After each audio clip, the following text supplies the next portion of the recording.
episode 4 of my Let's Build of the city of Kobe. Today we are going to be, I've almost got this area kind of fully built up as I want to. I have some little areas to fill in. We're going to be doing that in our episode here. The section we have here also along the freeway. We're going to be filling that in. What I want to do today is I'm going to be buying the tile adjacent to this one here. We're going to be buying right in here, and we are going to be expanding our highway system.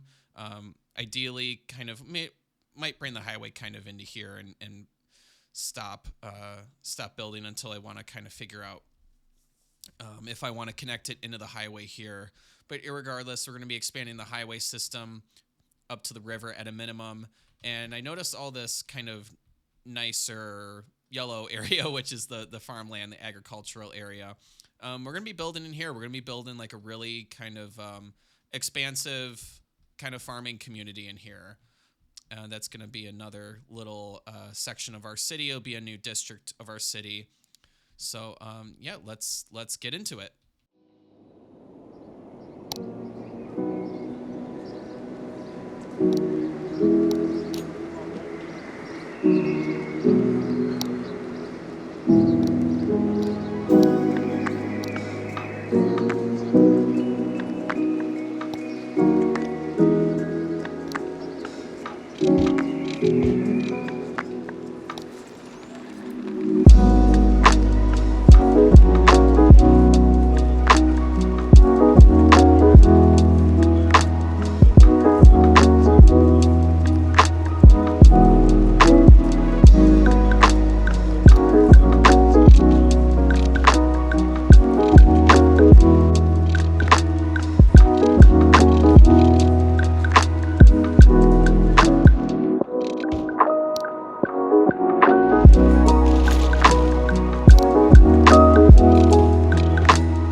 everyone.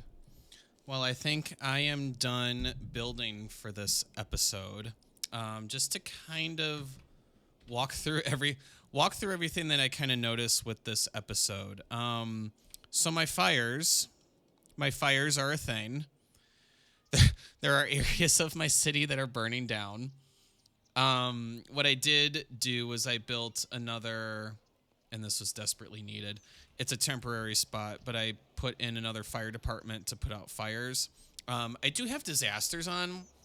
I'm toying with the idea of having the disasters on for my cities. I know what I am going to need to do.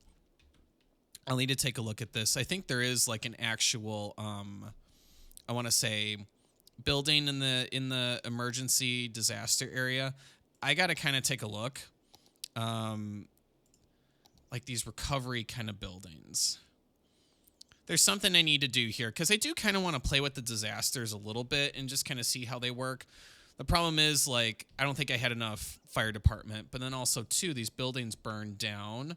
Like this area from our last episode was really has kind of recovered now. However, I now have scorched earth in our residential area that I got to kind of figure out, as well as in our industry.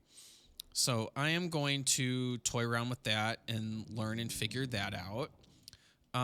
So yeah, I need to clean up the rubble and the debris that is in my industry areas. I did begin I have rolling blackouts as well. I'm going to need to expand the power in the city. As far as kind of like what I did with this episode, though, is we did end up fleshing out more of the highway. What I've noticed other city builders doing that I personally like too is I used to just kind of build one big urban sprawl, I guess, for my cities. And I really wanted to kind of break away from that and kind of have a bunch of different communities kind of around the map and have things broken up and just like a little more realistic, like this area being a farming community. I really, really love the start that we got on this. So expanding the freeway and kind of having main arteries through my region, through my city is going to be really good. I need more power. We'll focus on that. But we built out the highway here. I built in my interchange. Like I said, too, I'm kind of thinking the freeway is going to filter in and connect over here at some point once we get that tile in. And then we kind of go into the main city here. I wanted the farming areas. I saw another city builder doing this, and I thought it was a really great idea. I was kind of toying around with like wanting to have like all the trucks and all the industry areas, not just kind of like going through our main kind of town here, if you will. So what I ended up wanting to do is kind of like a more rectangular kind of city here, where it's a lot of just kind of like single family homes. I got some services, so like police station out here. I'm probably going to need yet another fire department if I'm messing around with disasters. And then we got like just some kind of like nice parks. I used the roads that had the wide sidewalks. I want this to be like a very just kind of easy, quiet, pedestrian kind of area where we have some main shops kind of along the main street here. More kind of like shops, businesses here. I have like a little hotel in here, like some restaurants, a little bit of like shopping. I really love these parks from the hotel DLC. I got like a nice kind of pond park built in here. And then I just kind of have it broken up with all of the fencing. And I did a little bit of it in here. I kind of really like these paths that lead from, you see somebody on the bike. These pedestrian paths that kind of lead back into the city so people can kind of go for walks at their leisure and just kind of have the areas kind of connected in. So when I fill in some more farms in here, we'll have those kind of branch out and as well over here. For power, like I said, I'm going to be having windmills. I think really makes sense for out over here. I'm going to need to figure out an additional source of power because I have our oil power plants here. And again, too, like these kind of blend into the area and make sense. But we're really churning and burning here through our energy. So I'm going to be having kind of windmills dotted around the community here. I wanted to have just kind of crops and fields. I kind of have them broken up with the trees as kind of like natural kind of boundaries. This is all going to be corn. And then over here, I wanted to have just kind of like fruits, orchards, if you will, and kind of have that broken up here as well. Ultimately, I'm kind of thinking I might have another area, probably around the back here. We're going to have like livestock farms, pigs, stuff like that, cows, sheep, things like that, as we continue to kind of expand out into here. But this is kind of our initial kind of building we got going here. I maybe might flesh out the community a little bit more. I don't necessarily want it to get too big. If anything, I might just kind of stick where I'm at here or build a little bit more and then just kind of flesh out these industry agricultural areas on the side. But I absolutely love what we've built in here so far. I'm going to make really good use of the farming fences in here, again, just to kind of naturally break stuff up. I'm kind of thinking the farms out here are a bit further away from the residential areas, so I might maybe do some of the farming fencing just for aesthetic reasons. Like the water tower kind of I thought made sense as well, but this area is kind of really coming together. I am going to need to figure out my power situation. Our mule, our money is doing really good. I'm going to need to figure out what the heck I need to do to figure out kind of our burned out areas in here, and we'll get them repopulated. I'm kind of thinking for next time, we'll just kind of continue to keep building. I'm kind of messing around with the formatting of the episodes and just kind of doing my episodes I've been doing before have been really long, so I want these to kind of be shorter and kind of be nice little builds here. But this is just kind of a little highlight of what we've built, and we'll kind of keep going here. So thanks guys for checking everything out, and we'll give you some nice pretty little shots of the city. So thanks everybody for checking out my city, checking out my build, and we'll see you in the next one.